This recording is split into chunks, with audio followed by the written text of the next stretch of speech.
There are some stories that sound like fairy tales until you realize the terrifying truth hidden behind the pages. My story began on a mild October afternoon when the maple leaves had turned a vivid blood red. My name is Lena, and I once lived in a small blue house in suburban Ohio, a place people often said nothing ever happens. But for me, everything changed. Everything. My husband, Mark, and I had a happy marriage. He was an architect, a warm and grounded man who always made me feel safe. I was an artist, a dreamer, and we had a little daughter named Lily, 4 years old, with curly blonde hair and bright blue eyes. Lily was our world, the center of our joy. She had a radiant smile, a pure laugh, and her love for butterflies and the little rabbits in our garden was the sweetest thing I had ever witnessed. Everything was perfect, a beautiful painting in bright colors, until one afternoon, when I was gardening in the backyard and Mark was working in his study. Lily was playing with her doll near the rose bushes. I can still clearly remember the sound of her humming a tune. Her voice echoed in the air like a gentle melody. I turned my back for just a few seconds to cut a flower. And when I turned back, she was gone. I called her name, my voice starting to tremble. "Lily. Sweetheart, where are you?" No answer. Only the rustling of the leaves in the wind and the pounding of my heart so loud I could hear it. Mark ran out, his face filled with panic. We searched the entire garden, then the whole neighborhood, and then we called the police. The next few hours were a nightmare, a cold emptiness that consumed my soul. The police came, sniffer dogs were deployed, but there was nothing. No trace, no clue. Just a hopeless void where Lily used to play. The first week passed like a torture. The whole town joined the search. Pictures of Lily with her angelic smile were plastered everywhere. People offered meaningless words of comfort, trying to reassure us she would come back. But I knew deep down in my heart. Something was wrong. Something was very, very wrong. And then, 2 weeks later, something unimaginable happened. One evening, as I was sitting alone in the empty living room, trying to hold back my tears, the doorbell rang. Mark was working late. I opened the door and saw Sheriff Miller, a middle-aged man with a weary face and kind eyes. Behind him stood a little girl. She was wearing an oversized police jacket, her curly blonde hair a mess. I only saw her small figure and a choked scream escaped my throat. It was Lily. She had come back. I hugged her tightly, tears streaming down my face. She still smelled the same, like sweet candy and fresh grass. The feeling of holding her was so warm, so real, and yet, something was different. When I pulled back, I looked at her small face and noticed something strange. Her eyes were no longer blue. They were now a pale brown, almost amber, a color I had never seen on anyone in our family. I tried to shake off the thought. Maybe it was just the dim light from the street lamp. Maybe my grief had made me see things. But when Lily looked at me, there was none of the usual sparkle. Just a blank, emotionless stare as if she was looking right through me. "Lily, sweetheart? Where have you been?" I asked, my voice trembling. She didn't say a word. She just stood there, silently. Sheriff Miller explained they found her in a forest miles from our house. She seemed fine, just a little cold and tired. No injuries. No signs of abuse. Just a strange void, a peculiar silence. Mark came home and also saw the change. He also tried to reassure me, saying it was just a psychological shock. "She needs time, Lena," he said. "Let's give her some space." But I knew it wasn't a psychological shock. It was a deeper change. Even Lily's voice was different. Before, she used to chatter like a little bird. Now, she spoke slowly and carefully, almost like an adult trying to imitate a child's voice. And those eyes. I couldn't stop looking at them. Every time Lily looked at me, I no longer saw the innocence of my daughter. Just a cold emptiness, a terrifying sense of unfamiliarity. She didn't want hugs, didn't want to play with her doll. She didn't sing anymore. She just sat alone, staring into the void. I started to feel afraid. Not just the fear of losing my daughter, but the fear of what had returned. What happened during those 2 weeks? What changed her eyes? And most importantly, was this still my Lily? My worry turned into an obsession. I started searching. I scoured old books, online forums, anything that could explain this change. Mark thought I was going crazy. He tried to persuade me to take her to a psychiatrist, but I knew the problem wasn't psychological. The problem was somewhere deeper, something science couldn't explain. The distance between me and Mark began to grow. He didn't see what I saw. He didn't hear what I heard. And every time I tried to talk to him, he brushed it off, as if I was making it all up. One night, I woke up and saw Lily standing at the foot of the bed, staring at me.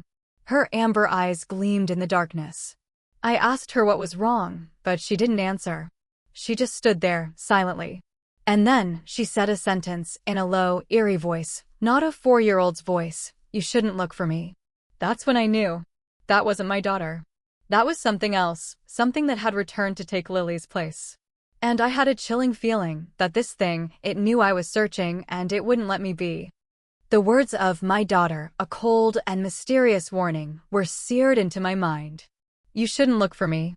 That sentence echoed in me like a curse. It terrified me to the core, but at the same time, it compelled me. It confirmed that what I was feeling was the truth. It was not my Lily. And this thing, or whatever it was that had replaced her, did not want me to know the truth. After that night, I no longer spoke to Mark about Lily's changes. I started doing everything in secret. I spent long nights searching for information online, delving into ancient legends, stories of children who were swapped. I found stories about mysterious creatures, about monsters from other worlds that could impersonate humans. Those stories sounded crazy, but they matched what I was experiencing in a chillingly accurate way. A child disappears, then reappears with unusual traits. Amber eyes, a strange voice, a cold indifference. I began to observe Lily carefully. She didn't eat Lily's favorite foods. Instead of chocolate chip cookies or vanilla ice cream, she only ate raw meat and drank water. She didn't like sunlight, often hiding in the dark corners of the house. And every time I came near, she looked at me with a scrutinizing gaze, as if she was evaluating me, trying to figure out if I was really her mother. I also noticed another frightening thing. When I looked back at old photos of Lily, she was always smiling, always full of life. But in the photos I took after she returned, her face was always blank, emotionless. Like a broken doll. Mark, in his desperation and worry, tried to convince me that I was imagining things. "Lena, you're having a mental breakdown," he said, his voice full of pain. "You need help." He couldn't understand my horror. To him, his daughter had returned. To me, something had returned. And then I discovered something terrible. When I was cleaning Lily's room, I found an old sketchbook of hers, the one Lily used to draw butterflies and flowers. But the newest pages were torn out, leaving only the old ones. I flipped through the remaining pages and saw a drawing. It was a portrait of a woman. A woman with long black hair and amber eyes. It was me. But I looked older, haggard, and my eyes were filled with fear. It was a haunting and terrifying drawing, as if someone had seen my future and drawn it. I couldn't believe my eyes. How could Lily draw this? A 4-year-old child couldn't draw such a detailed and emotional portrait. Unless it wasn't a portrait. Unless it was a warning. I began to feel watched. I felt eyes on me from the shadows, from the hidden corners of the house. I felt a coldness every time I was near Lily. I knew I had to find the truth, no matter how terrifying it was. I started to search for information about where Lily was found. Sheriff Miller said she was found in a desolate forest, but I found an old map of that area. On the map, there was an abandoned house, a house that the locals called the Witch's House. The house had a dark history, linked to mysterious disappearances and stories of strange rituals. I decided I had to go there. Alone. I couldn't tell Mark. He wouldn't believe me. He would try to stop me. I had to find the truth. I had to know what happened to my Lily. That night, after Mark had fallen asleep, I grabbed my car keys and drove to the forest. The night was silent. The faint moonlight pierced through the trees, creating strange, ghostly shadows. The witch's house appeared before me, an old, dilapidated wooden structure, looking like a sleeping monster. A cold and eerie feeling consumed me. I felt an invisible force pulling me inside, but at the same time, a voice in my head was screaming, "Run away." I went inside, the light from my phone only enough to illuminate the dark corners of the house. The air was cold and heavy, full of the smell of damp earth and dust. I walked through the empty rooms, the cracked walls, the floorboards creaking under my feet. And then, I came to a room in the basement. The wooden door was rotten, and when I pushed it open, a strange smell hit my nostrils, the smell of damp earth and something that smelled like metal. The light from my phone shone on a wall. On the wall, there were strange symbols drawn with a dark liquid. I couldn't understand the symbols, but I could feel a strange power emanating from them. And then I saw it. A drawing on the floor. A drawing of a woman, but the woman had no face. Instead, an empty circle was drawn where her face should be. And around the drawing, there were images of children with different eyes. I looked closer and saw an image of a little girl with blonde hair and blue eyes. Lily. My heart stopped. This drawing was not a random doodle. It was a ritual. A ritual to steal a face or a soul. A ritual to swap. And then I heard a sound behind me. A small sound, like the creak of a door. I turned around and saw a woman standing in the doorway. The woman with long black hair and amber eyes. The very person in Lily's drawing. "You shouldn't look for me," the woman said, her voice identical to Lily's. "I told you." My blood ran cold. I had found the answer, but it was an answer I didn't want to know. I had walked into a trap. I couldn't escape anymore. The woman was not a ghost. She was a being that had been watching me for a long time. And now she was going to complete the ritual. She was going to take my face and perhaps my soul. The truth stood before me. It wasn't a nightmare, it wasn't a hallucination. The woman with the amber eyes, with the eerie voice of Lily, was standing there, blocking my only escape route. She wasn't a ghost. She was a living entity, a creature that had impersonated my daughter. And her purpose, as I understood from the horrifying drawings on the floor, was to swap. To swap souls, to swap faces. To swap lives. I stood frozen, so terrified I couldn't breathe. My breath came in short, sharp gasps, and my heart pounded like a drum. "Who are you?" I asked, my voice trembling. She didn't answer. Instead, a cold, mocking smile appeared on her face. "You know how much I love your Lily," she said, her voice haunting. "I saw the pain in your eyes. You tried to search, you did everything to bring her back. And you succeeded. She came back. But she's no longer the girl she was. What did you do to her?" I screamed, tears streaming down my face. "She's safe," she said, her voice suddenly gentle, but it only amplified my horror. "She's in a place where no one can find her. And she'll be happy. Bring her back here." I begged, "Please, bring her back here." "Impossible," she said. "The ritual has been completed." I brought her back. And now I must take what I was promised. She began to move closer to me. I backed away, hitting the cold wall. I looked into her eyes, those amber eyes that were exactly like Lily's. I saw a cold emptiness, an absolute lack of emotion. She had no soul. She had no feelings. She was just a creature of darkness, a predator that had found its prey. "Don't do it," I screamed. "Why us? Why my daughter?" She stopped. "You were chosen," she said, her voice low. "Because of your loving heart. Because you would do anything to protect your daughter. Because you would never stop searching. You're a strong mother, Lena. And that's why I need you." I didn't understand. What did she need me for? Why did she have to steal my daughter and impersonate her? "Look at this drawing," she said, pointing to the drawing on the floor. "This is everything. This is our life. This is the life of our kind. Our souls. Do you see? It's empty. It's a void. We cannot exist in your world. We have no souls." I realized. She wasn't a single creature. She was a species without souls. They hunted for people with deep love, people with strong souls, to take over their lives. "I will never let you take my life," I screamed. "You already have my daughter, you have her life. Why do you need mine?" "No, my dear," she said, her voice eerie. "You have her life. You are a part of her. You are the only one who can complete the ritual. You are the only one who can give us what we need." She reached out her hand, her fingers long and thin. Her fingernails looked like claws. I closed my eyes, preparing for the worst. I had accepted my fate. I had accepted that I had lost. But then, something strange happened. A voice echoed in my head. A faint voice, but familiar. Lily's voice. "Mom, don't be afraid." I opened my eyes. My Lily, the little girl with the blue eyes, was standing in a dark corner of the room. She wasn't in their world, she was still here. Her soul had been trapped in this house. "My love," I screamed. "No," she shrieked. "She can't talk to you. The ritual is complete. She hasn't talked to me since she came back," I said, looking straight into her eyes. "You stole her soul and trapped her here. And I will never let you take mine." I lunged forward, without thinking, without fear.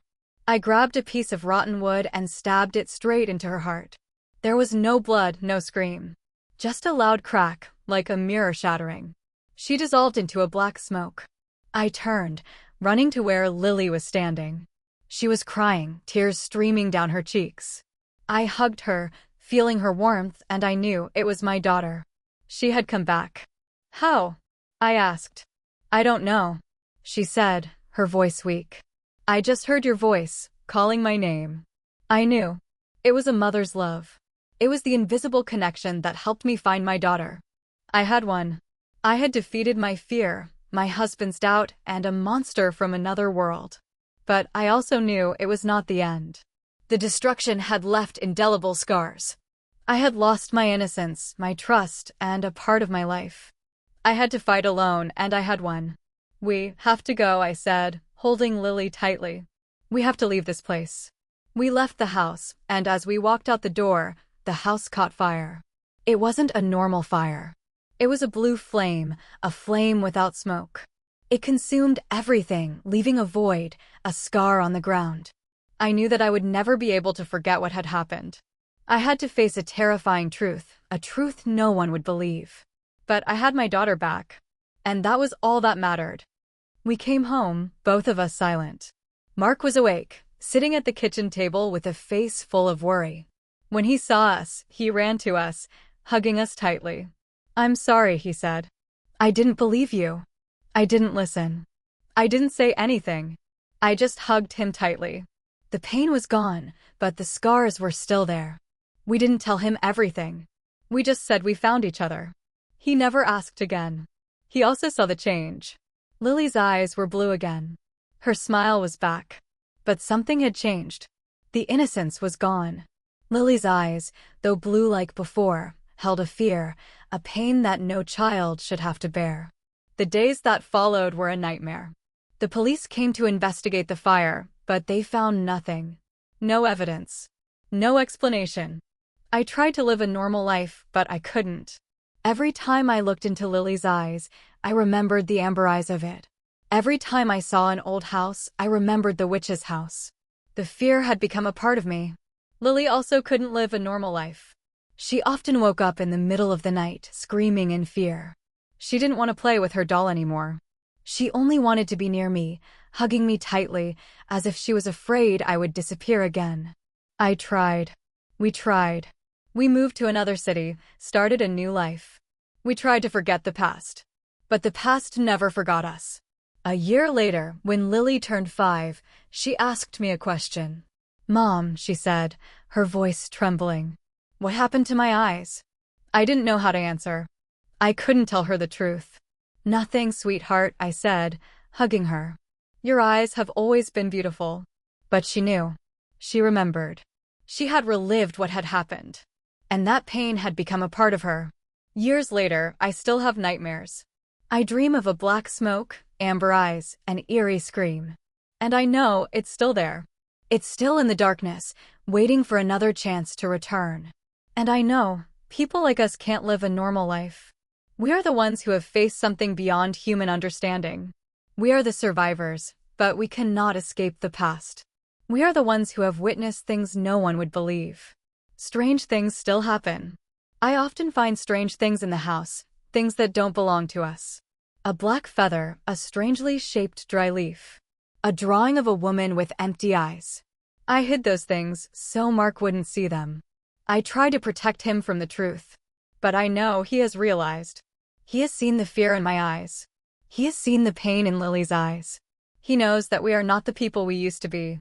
We have changed. Our story does not have a happy ending. It is not a fairy tale. It is a story of horror, of loss, and of indelible scars. It is a story of a mother's love, a love that conquered fear and darkness. But it is also a story of a world we cannot see, a world full of dangers and mysteries. Our lives have changed. We no longer live in a safe and peaceful world. We live in a world where darkness can appear at any moment. And we have to live with that truth. I'm telling you this story not to scare you. I'm telling you this story to warn you. There are things in this world that we cannot explain. There are secrets that we should not explore. And there are fears that we cannot escape. If you see something strange, if you see something that is not right, don't look. Run. Hold on to what you have. Because if you search, you might find something you can never escape from. Thank you for listening to my story. If you found it meaningful, please support us by hitting the like and subscribe buttons to see more stories. Don't forget to turn on notifications so you don't miss our latest video. See you in the next stories, where the darkness still waits.